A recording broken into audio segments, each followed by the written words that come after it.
ஒரு கிராமவாசி தலைவிரி கோலத்துடன் பயணம் முடித்த கையோடு அல்லாஹ்வின் தூதர் ஸல் அவர்களிடம் வந்தார்.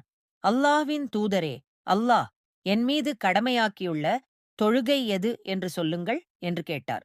அதற்கு அல்லாஹ்வின் தூதர் ஸல் அவர்கள் 5 நேரத் தொழுகைகள். அவற்றைத் தவிர கடமையான தொழுகை வேறெதுவும் இல்லை.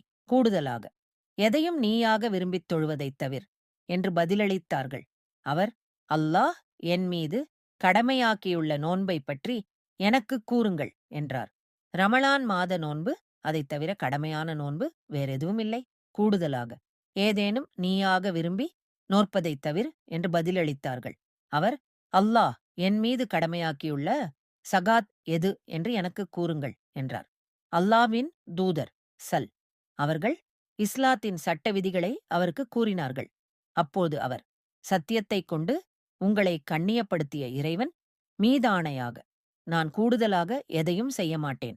அல்லாஹ் என் மீது கடமையாக்கியதில் எதையும் குறைக்கவும் மாட்டேன் என்றார். அப்போது அல்லாஹ்வின் தூதர் ஸல் அவர்கள், இவர் தாம் கூறுவதில் உண்மையாளராக இருந்தால் சொர்க்கத்